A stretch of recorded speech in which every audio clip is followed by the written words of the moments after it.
भगवान ने मथुरा वासियों को लिया, यानी सभी इंद्रियों को लेकर के प्रदुत्यदोरे संसरांतौ तुम रमारुहतांगे भगवत भक्ति की वर्षा करने लगे। और भगवत भक्ति की वर्षा कर रहे थे। परवर्षण पर्वत गए, यानी भक्ति की वर्षा हो रही थी।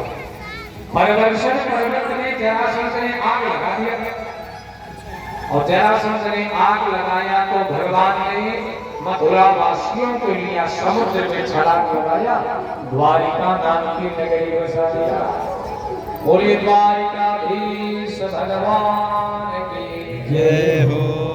यानी भक्ति करते करते प्यारे जब ज्ञान हो जाता है तो व्यक्ति कहाँ पहुंच जाता है?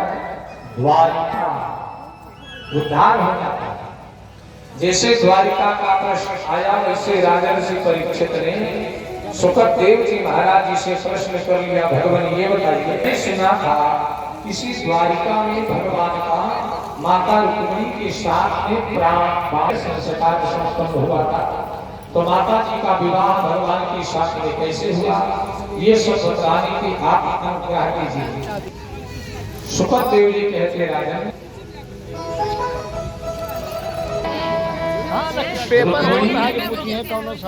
और भगवान द्वारिकाधीश के विवाह से पहले ही ब्रह्मा कहने से महाराज रैवत की बेटी रेवती के साथ बलराम महाराज जी का पानी ग्रहण संस्कार संपन्न हो गया। बैठ जा जना, इसे गुस्सा चली जा जाएंगे। आज यहाँ पर प्यारे विवाह प्रकरण है।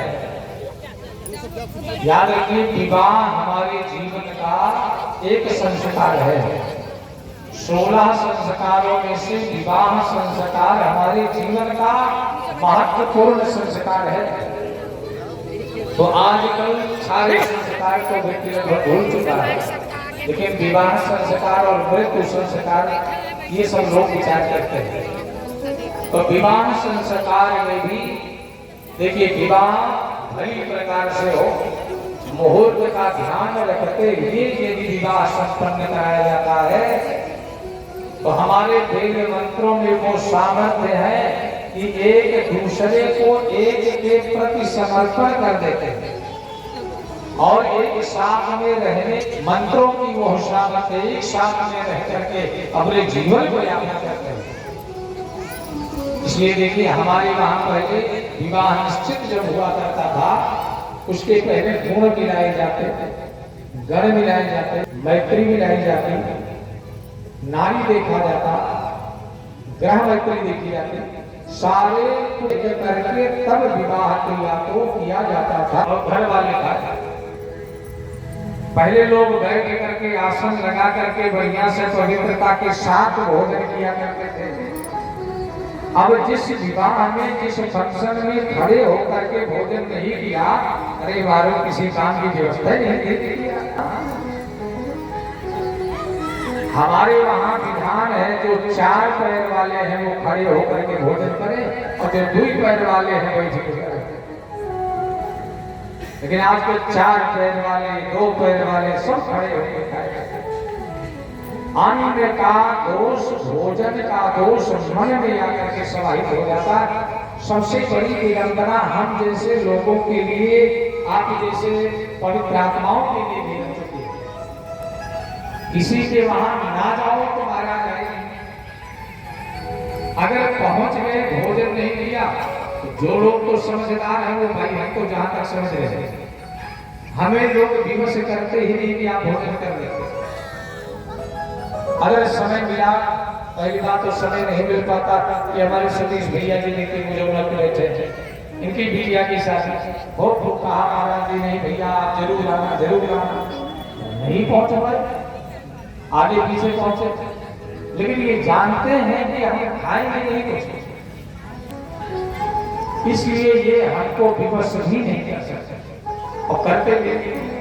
तो जो लोग समझ रहे हैं वो आपको विवश नहीं करेंगे, और जो नहीं समझेंगे ना, आपको भोगी समझ लेंगे, वो उपहासा उड़ाना शुरू कर देंगे। और देखिए, जो धर्म का पालन करोगे वो किसी व्यक्ति विशेष के लिए नहीं, स्वयं के लिए है। अपने घर में भी यदि कोई फंक्शन है, पाचक को उपकारी को करना ही पड़ेगा। लेकिन यदि आप बचा सकते हो तो बचा लो, फल खा लो, दूध पानी करो। घर में और माताएं हैं, वो आपके लिए थोड़ा सा घर का भोजन बना सकते हैं। तो जो लोग बचाना चाहेंगे उनके लिए बहुत सारे साधन हैं। तो भोजन की जो शुद्धता होगी वो मन को पवित्र करने लग जाती है। और जो समझदार लोग हमारा जो बात भी नहीं करते, और कई लोग समाज में ऐसे हैं जो बड़ी बड़ी बातें तो करते हैं, लेकिन वही लोग बैठ करके चप्पल जूता पहन करके भी खाते हैं और चप्पल जूता खाते हैं। हाँ। तो वो समाज में बात करना अलग हो गया। आप जब तक उसका पालन नहीं करोगे तब तक उपदेशक जब उपदेश का पालन करता है तो उपदेश का महत्व बढ़ता है। मैं अपनी बात बताऊं, हमारे घर में भी भैया कुछ होता है तो हम तो घर में हमारे लिए भोजन बन जाएगा, एक आध दो रोटी विशेष वाली समस्या रहती तो थोड़ा सा खा लेता हूं, नहीं तो फल और दूध आदि लेकर के रह गया। तो घर में भी भंडारे में मैं भी करता। तो आप लोग भी अगर आपकी आत्मा मान जाती है तो भाई खाओ। अगर अंतरात्मा गवाही ना दे खराब नहीं खाइए, धर्म का पालन कीजिए। कुछ बातें ऐसी हैं जो सात्विक और सत्य हैं और स्वाद में बोलने पर कड़वी दिखती है। तो धर्म का जो पालन करोगे तो धर्म आपकी रक्षा। यहाँ पर डीजे लगाया, सबको नाच गाना करा रहे, अरे फुफा को नचाओ भैया, मामा को नचाओ, को नचाओ। किसी ने कहा वो जीजा जी खड़े उनको भी नचाओ। अरे उंगली दिखाया, ये क्या चोट वोट लग गई, ये कहा नहीं अंगूठी दूध की हमारे दूध के पिलाने की भी अंगूठी माताएं वसूलना शुरू कर चुकी। पहले लोग देते थे अंगूठी, काम चल जाता था। हमारा तो लड़के के भाई को, लड़के की माता को, लड़के के पिता को, सबको अंगूठी चाहिए। तो ये सारी परंपराएं ये समाज को अभिशाप के रूप में देख रहे हैं। और इतना नहीं, एक माता का विचार करो आप, उसने कहा मैंने बच्चे को दूध पिलाया है इसलिए अंगूठी चाहिए। आप इतने लोग बैठे हैं, आप तो बुद्धिजीवी लोग हैं, आप बताइए क्या माता के दूध की कीमत कितनी हो सकती है? कितनी है भाई? कोई कीमत नहीं। हम माताओं से पूछ रहे हैं, आप बताओ कितना? कई रुपया? अनमोल। लेकिन माताओं ने क्या किया, भैया दूध पिलाया है, दूध पिलाया वाली अंगूठियां कहां से? जय हो। अब आप बताओ, जब दूध पिलाने वाली अंगूठी भी वसूल लिया, ईमानदारी से बताना आपके बच्चे पर आपका अधिकार कितना बचा? अब वो बहू वाली करेगा, अरे महाराज का बताया जब से विवाह हुआ ना तो वो पकड़ा गया है। वो कैसे खरीदी हुई वस्तु, बेची हुई वस्तु कभी नहीं रह जाता, आए तो भूले बैठे। तो आज यहाँ पर विवाह संबंध जोड़ा गया। तो जो रामावतार में राम है वही कृष्णावतार में कृष्ण, जो वहां पर सीता वही यहाँ पर रुक्मिणी। तो राधा कौन है? राधा कृष्णा स्वरूपा वै, कृष्णं राधा स्वरूपिणं। राधा ही कृष्ण और कृष्ण ही कौन है? राधा है। तस्मा ज्योतिर्भूत वेदा राधा माधव रूपकम। राधा है ज्योति तो कृष्ण है प्रकाश। दोनों एक के विवाह संबंध माता रुक्मिणी जी के संग हो रहा है। माता रुक्मिणी महाराज भीष्म की पालिका पुत्री है। महाराज भीष्म के 5 पुत्र हुए, रुक्मी, रुक्मणी, धर्मबाहु, रुक्मकेशी, रुक्ममाली और अकेली बहन है। महाराज भीष्म जो है माता रुक्मिणी का विवाह गोपाल के साथ करना चाहते हैं।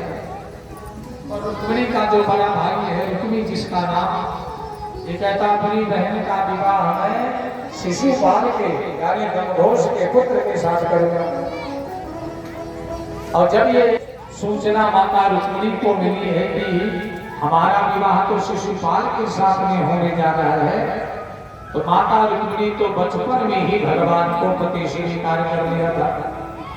जैसे मीरा जी ने भगवान को पति स्वीकार कर लिया था, वैसे माता रुक्मिणी भी भगवान को पति स्वीकार करके बैठे। आयो जी मैंने राम रतन धन पायो जय हो।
भगवान को पति स्वीकार कर लिया। हाथ देखा बारा का कुछ ही देखने में आई है।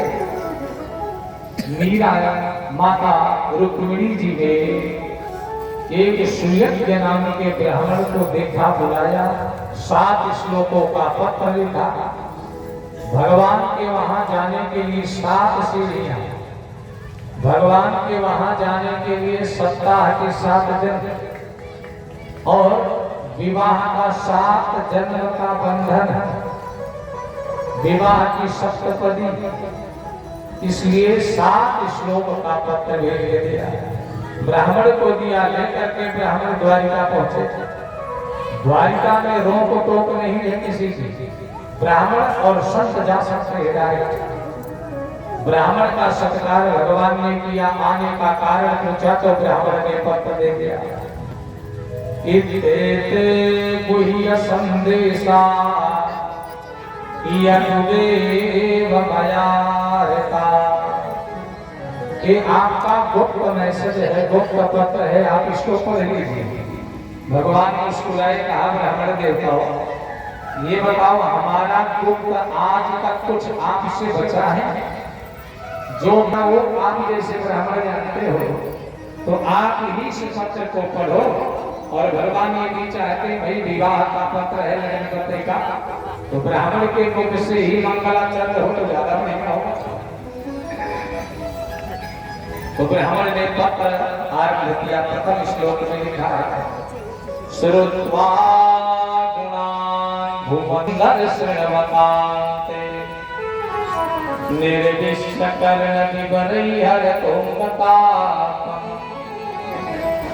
रूपं दृशां दृशिमतामखिलार्थलाभम् त्वय्यच्युताभिसच्चित्रमपत्रपम् श्रुत्वा गुणान् भुवन सुंदर शृण्वतान्ते। बड़ा बढ़िया सुंदर संबोधन किया। एक भुवन सुंदर आपके मैंने गुणों को सुना तो निर्विश्य कर्ण विवरी हरतों। कर्ण विवरों से जब हृदय में आपका नाम जाता है तो सभी अमंगल नष्ट हो जाता है। और ये द्वारिकाधीश श्रुत्वा गुणान् भुवन, आप भुवन सुंदर हैं इसलिए आप मेरी पसंद बन गए हो। सारे जगत के लोग आपको पसंद करते हैं। आजकल की बहनों को बेटियों को भी ये ध्यान रखना चाहिए, जो हमारे परिवार को अच्छा लगने लग जाए वही हमारी पसंद बन जाना चाहिए। जय हो।